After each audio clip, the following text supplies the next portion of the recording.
पवन तनय संकट हरन मंगल मूर्ति रूप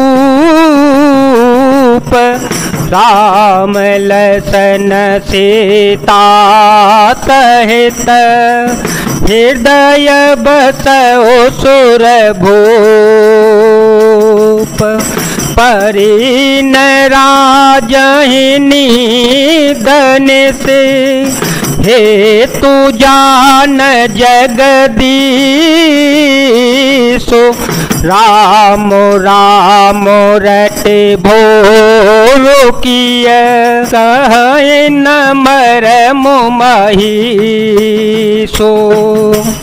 राजा को रात भर नींद नहीं आई, इसका कारण जगदीश्वर ही जाने। उन्होंने राम राम रटकर सवेरा कर दिया, परंतु इसका भेद राजा कुछ भी नहीं बतलाते। आनहु राम ही बेगी बुलाई, समाचार तब पूछे आए।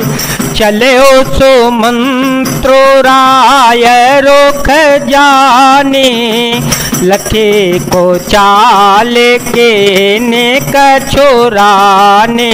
सोच बिकल मग पर न पाऊ, सोच बिकल मग पर न पाऊ।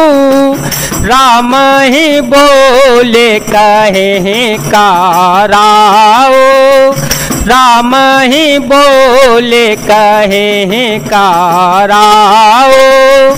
और धरे धीर जो गया द्वारे, पूछहि सकल देखे मनो मारे। तुम जल्द ही राम को बुलाओ, तब आकर समाचार पूछना। राजा का रुख जानकर सुमंत्र जी चले, समझ गए कि रानी ने कुछ कुचाल की है। सुमंत्र ने सोच से व्याकुल हैं, रास्ते पर पैर नहीं पड़ता, आगे बढ़ा नहीं जाता। सोचते हैं कि राम जी को बुलाकर राजा क्या कहेंगे। किसी तरह हृदय में धीरज धारण करके वे द्वार पर गए। सब लोग उनको मन मारे उदास देखकर पूछने लगे, समाधान करी सो सबही का, समाधान करी सो सबही का। गयो जहाँ दिन कर को लटीका, गयो जहाँ दिन कर को लटीका। राम सो मंत्र ही आवत देखा, आदरो की न पिता समलेखा। निरखी बदनु कही भूप जाई, निरखी बदनु कही भूप जाई। रघुकुल दीप ही चले ओलेवाई, राम को भांति सचिव संग जाहे। देखी लोग जहता बेल खाही। सब लोगों का समाधान करके किसी तरह समझा बुझाकर सुमंत्र जी वहां गए, जहां सूर्य कुल के तिलक श्री रामचंद्र जी थे। श्री रघुनाथ जी ने सुमंत्र को आते देखा तो पिता के समान समझकर उनका आदर सत्कार किया। श्री रामचंद्र जी के मुख को देखकर और राजा की आज्ञा सुनकर वे रघुकुल के दीपक श्री रामचंद्र जी को अपने साथ लिवा ले चले। श्री रामचंद्र जी मंत्री के साथ बुरी तरह से बिना किसी लाभ लवाजे के जा रहे हैं, यह देखकर लोग जहां तहां विषाद कर रहे हैं। जाई दिखर गुबंत मने, नरपति निपट कुसाजो। सह में परे उलखे सिंह ने, मन हो वैद गजराजो। रघुवंश मन श्री रामचंद्र जी ने जाकर देखा कि राजा अत्यंत ही बुरी हालत में पड़े हैं, मानो सिंहनी को देखकर कोई बूढ़ा गजराज सहम कर गिर पड़ा हो। सूखा है अधर जराए सबो अंगू, सूखा है अधर जराए सबो अंगू।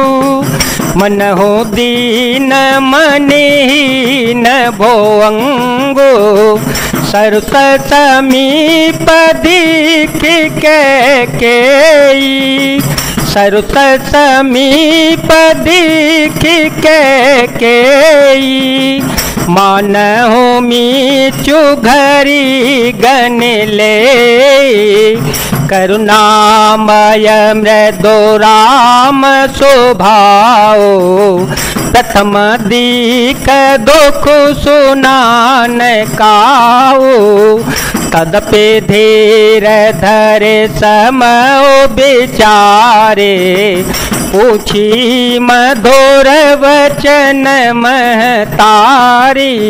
राजा के होठ सूख रहे हैं और सारा शरीर जल रहा है, मानो मणि के बिना सांप दुखी हो रहा हो।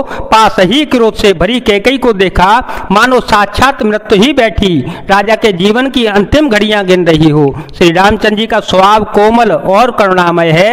उन्होंने अपने जीवन में पहली बार यह दुख देखा। इससे पहले कभी उन्होंने दुख सुना भी न था, तो भी समय का विचार करके हृदय में धीरज धर के उन्होंने मीठे वचनों से माता कैकेयी से पूछा, मोहि कहूँ मातु तात दुख कारण, मोहि कहूँ मातु तात दुख कारण, करिय जतन जेहि होए निवारण, सुनहु राम सबो कारणो ए हो, राजहि तुम पर बहुत स्नेह, दिन कहे मोहि दुई बरदाना, दिन कहे मोहि दुई बरदाना, मांगे ओ जो कछु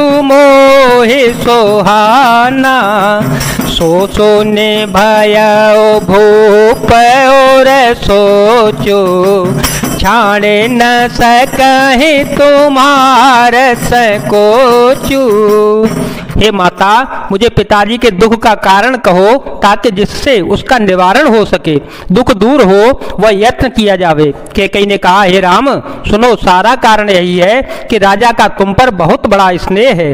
उन्होंने मुझे 2 वरदान देने को कहा था, मुझे जो कुछ अच्छा लगा वही मैंने मांगा।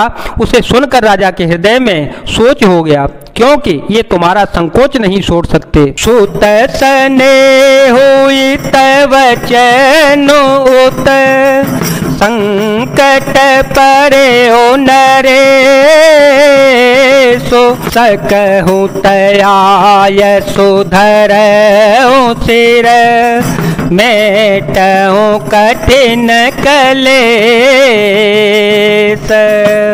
इधर तो पुत्र का स्नेह है और उधर वचन प्रतिज्ञा। राजा इसी धर्म संकट में पड़ गए हैं। यदि तुम कर सकते हो तो राजा की आज्ञा शिरोधार्य करो और उनके कठिन कलेश को मिटाओ। निधरख बैठे कहे कटुबानी, सुनत कठिन ताते कुलानी, जीभक मान बचन सरनाना, मन हो महेप मृदुलक्ष समाना। कैकेयी बेधड़क बैठी ऐसी कड़वी वाणी कह रही है जिसे सुनकर स्वयं कठोरता भी अत्यंत व्याकुल हो उठी। जीव धनुष है, वचन बहुत से तीर हैं और मानो राजा ही कोमल निशाने के समान हैं।